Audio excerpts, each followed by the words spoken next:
My name is Karen Hartwig. I like my independence. I like to go kayaking on the beautiful Okanagan Lake. I like to go hiking, and I also happen to be legally blind. Changing Lanes, Karen Hartwig's story.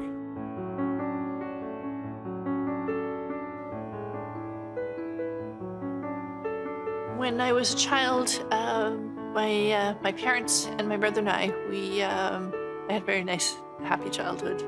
We went skiing a lot. We lived in Edmonton.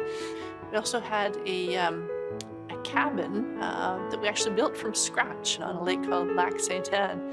We did a lot of things as a family. I would say outside of my family, I was quite a shy child. I didn't have a lot of friends. I didn't have a lot of self-confidence. I was diagnosed with glaucoma when I was about 10 years old.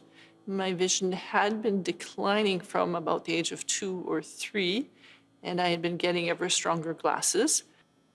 So having vision in one eye from the age of 5 or 10 until the age of, well, forever, I would say hardly affected me at all. I would not even have considered myself visually impaired. The only things I can think of that were an issue with having one eye instead of two, one would be driving. I would have to shoulder check further to the right than everybody else, but that didn't seem like a big problem. And I remember one time a dentist put her hand into my mouth from the right side, and I bit her accidentally because I didn't know that she was coming from the right side. But other than that, I would say I had no handicap from having only one eye. When I was a child, I always wanted to be a veterinarian. When I realized that being a veterinarian would involve euthanizing animals, I decided that that was definitely not for me. I didn't want to kill any animals. So medicine was the closest thing. When I applied to medical school, one of the conditions was to have a physical. And the doctor who did my physical suggested to me that it was not a good idea that I study medicine because I only had one eye. My right eye was already blind at the time.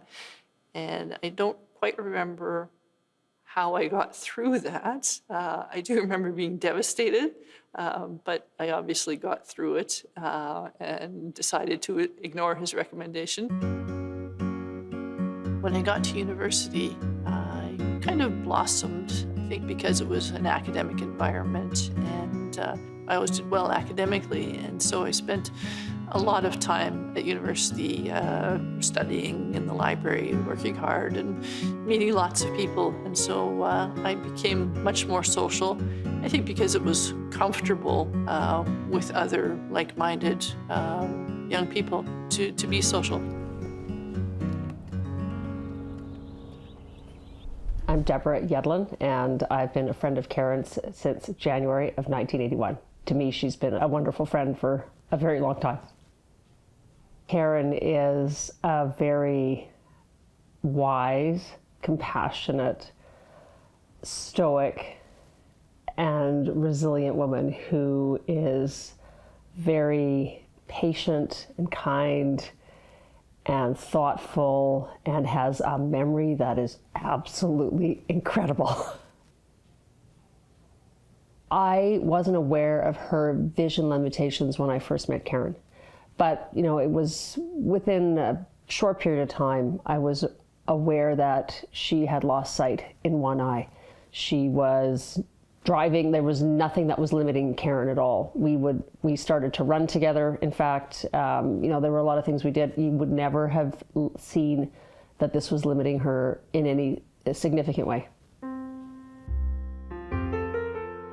I worked for 27 years in Calgary as a family doctor. Oh, she loved being a doctor. And she was, you know, I knew people who were her patients, and just they loved her compassion and her empathy and her thoroughness. As my vision got worse, I connected with CNIB to get some handheld magnifiers and electronic magnifiers to help me read things. So Karen had to adapt, of course, how she treated her patients. And I remember one story about how someone came in with stitches. I'm quite sure it was stitches. She asked, are you okay if I say, how about you do it, and I'll tell you exactly what to do. And that's how she coped. So she found ways to ask for help within her practice itself, with her patients, I think, so that they could help her make sure that they were getting the care that they needed. We met in a hospital. I was a patient, actually. I'm Bertha Sanctus, and I'm the husband of Karen Hartwig. And she was doing an internship as a family doctor. And one day she ended up bringing me apple pie. So I knew there was something more than just being a doctor, and that's how we met. And from then on, it was love at first sight, and that was history, yeah. Bert and I have been married for 31 years, and he has always acknowledged and appreciated that I am strong and independent. When I met Karen and we got married back in 1989, I realized that one day she was going to lose her vision, and I've always been accepting of that. And I knew when I married her that this is something I would have to deal with, and we always have. Her vision started to deteriorate slowly but surely. Probably at the age of 35, she had a cataract, and after the cataract, she had surgery for it, and something unfortunately went wrong. Her pressure shot up, and she lost her vision, or part of her vision. But it's always been a gradual process. So I would say probably by the time she was 40, her vision had deteriorated to the point where she couldn't drive anymore. I gave up my driver's license relatively early on because 20 over 70 is the magic number for driver's license. So I gave up my driver's license, and that was not a problem. I could easily take the bus in Calgary. I had to stop working in 2014 because my vision had gotten so bad. I became legally blind. I couldn't see things like patients' eardrums or patients' rashes. And there came a point where the joy that I had always had from being a family doctor was now outweighed by the difficulty, the practical, logistical difficulty of doing my work. I was 48 at the time. I tried to think of what I could do to extend my working life a little, both for financial reasons and because I always enjoyed it so much. And so I took several courses in cognitive behavior therapy. And over the last 3 or 4 years of my practice, I gradually did less family practice and more counseling for anxiety and depression. And that was quite rewarding. I enjoyed it. But again, it became too difficult. The reading and the writing part of it became too difficult. It was a tough time because it was probably the biggest love of her life was her practice. She enjoyed her practice immensely. She enjoyed working with her patients. She's still in communication with a lot of them. She was a very good doctor, and she loved her job. How does one accept the situation? The choices are either to accept it or not accept it. Not accepting it is a lot of work. Denial is a lot of work. I think I've learned that denial is just a river in Egypt. It's not actually a useful concept. And then I have to choose what I will do with my life or with my days. Will I stay home and sit in a chair or sit in bed and do nothing and feel sorry for myself? Or will I do things that bring me joy? There are many things that can still bring me joy, and I choose to do those. We'll be right back with Changing Lanes.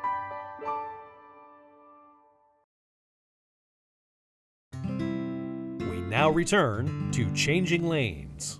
My mom is someone who refuses to be defined by her vision loss. She always keeps pushing and striving to accomplish whatever she sets her mind to, and if she has to ask for help, so be it, but she's always proud of her accomplishments and what she gets done. My name is Nicholas DeSanctis. Karen is my mom. My mom has always been a very, very generous person, and the core of her, I think, is that she refuses to be limited by her disability. When I was younger, I didn't notice it as much, but as I got older, I noticed my mom having trouble finding something or seeing something, and that's when it really struck me that she was dealing with vision loss.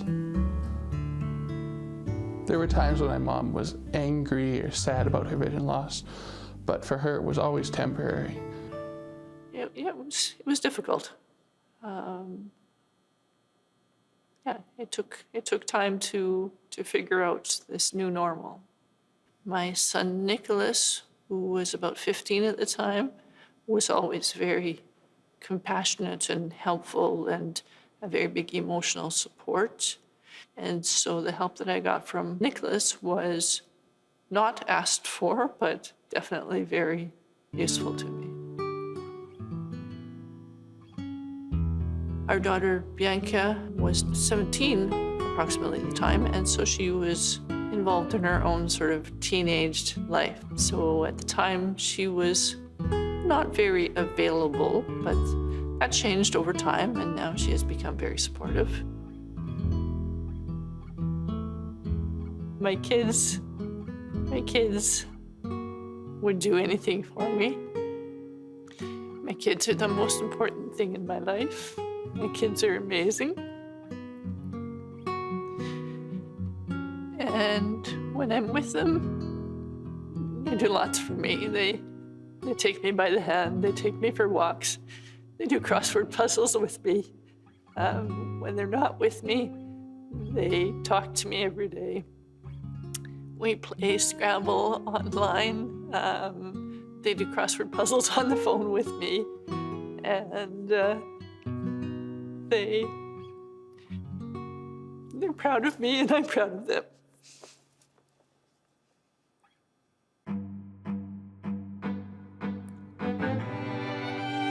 We always enjoyed traveling, Karen and I, and we still travel, although it's gotten to the point now where unfortunately Karen can't see many of the sites. For example, she loves museums, so when we go to museums in Europe, let's say, she's not able to see the pictures and the statues. In Florence, I learned that if you were blind or visually impaired, they would let you in for free, which was great, but they would also let you touch the sculptures.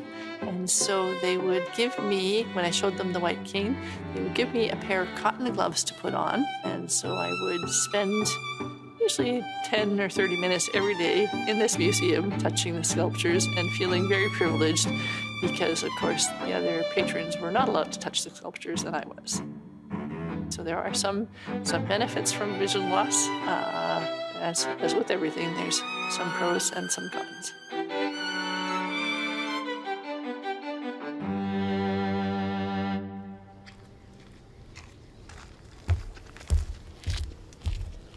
The other thing that I do a lot of is walking. I walk every day for at least an hour, sometimes 2. There's a very nice walking path through the forest close to my home, and so I often go through the forest. So I've been walking to and through Calamar Park long before my vision started declining. So even though my vision has declined, I feel like I know the pathway through Calamar Park so well that I feel safe. I've never hurt myself, I've never fallen. I tend to stay on the paths that go from about halfway down to the lakefront, so they are paths that are well trodden and quite safe. I tend to avoid the steeper paths because they're not so familiar to me.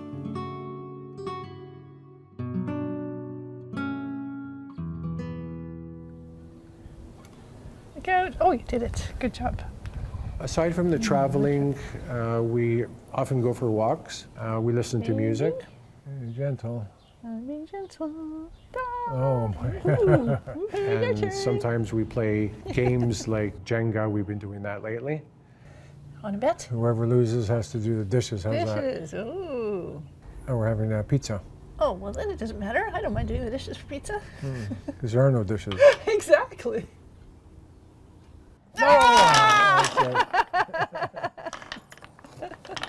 I I'm not generally willing to ask for help, but I have realized as my vision declines that I need help. Bert is always available to help me if I ask him. And sometimes I'm more ready than other times to ask him for help. Oh, hello. Oh, and tonight's menu we have a Chinese stir fry. Yeah. And we've got some homemade egg rolls. Yum, that sounds great. Yeah. We love to cook and eat, so I do most of the cooking in the house. And often she'll help me. Ready to eat? Yes, let's eat. Yeah. Can you give me a scoopful or two of the stir fry? He's the chef. Bert is the chef.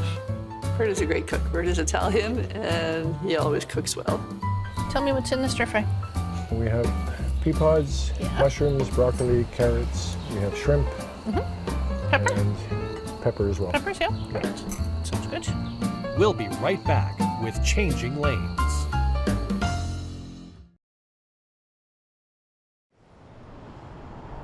We now return to Changing Lanes. My name is David McLean. I am the site manager for the West Kelowna location of the Central Okanagan Food Bank. And Karen has been one of our longtime volunteers, and she is a fantastic help to the team. Karen brings an extraordinary amount of thoroughness to her work. She's very adamant about doing her job right and doing it well, which I appreciate.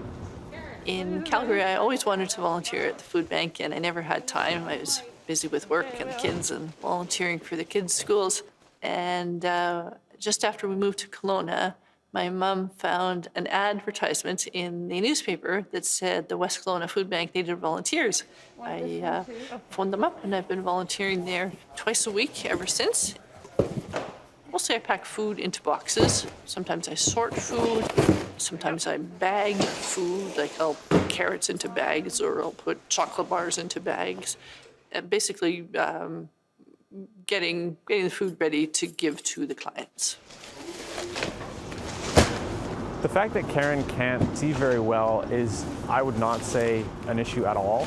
She acknowledges it, that's for sure, but she utilizes it as a way to bring her strength.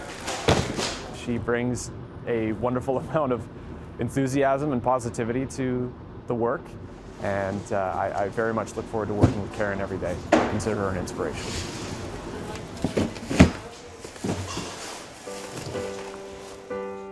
Hello, Jack. It's Karen from CNIB Peer Mentor Program. How are you doing? I also volunteer for the CNIB in Kelowna. Well, I wanted to see how you were managing with your vision. I volunteer as something called a peer mentor, which means I do telephone counseling for CNIB clients who are new to vision loss and having trouble.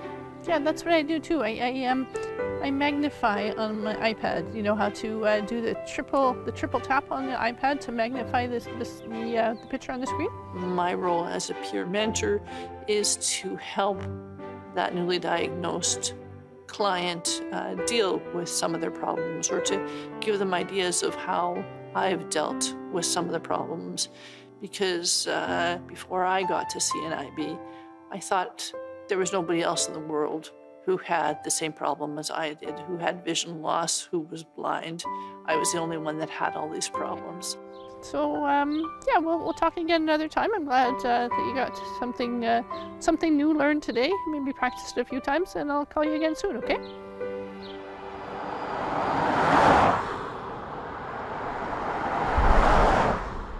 I take the bus from about 2 blocks away from my house 2 or 3 times a week.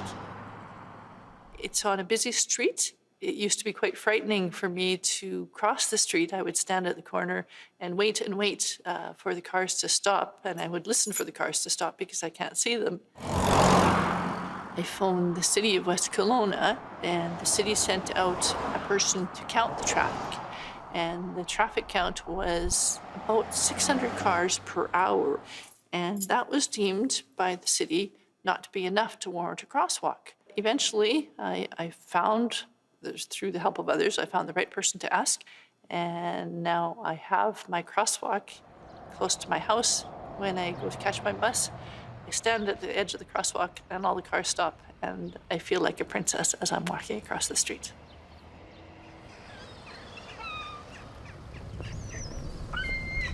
First time I went kayaking on my own, everybody was worried about me, but I was just fine. I wore a life jacket and I didn't go far from shore, and it was very, very nice.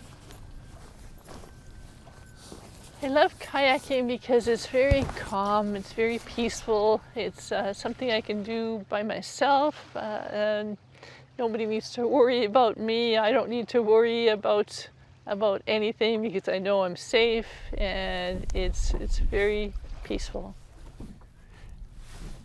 I often take her down to the lake for kayaking, and Karen stays close to shore, and she goes for about an hour or two at a time.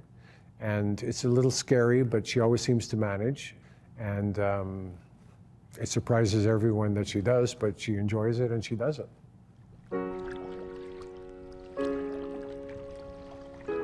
I started kayaking when I was a kid. My family had a cottage on a lake near Edmonton where I grew up, and I didn't kayak from probably age about 25 until about 5 or 6 years ago when we moved to Kelowna. I got to kayak here. It's been a lot of fun for me. When I kayak, I stay pretty close to the shore, maybe 20 or 30 meters at the most I go away from the shore. I kind of can see the landmarks, and there's only two directions to go. So I paddle for half an hour or 45 minutes, and then I turn around and come back again. And then there's a few landmarks that guide me back to the dock where I started.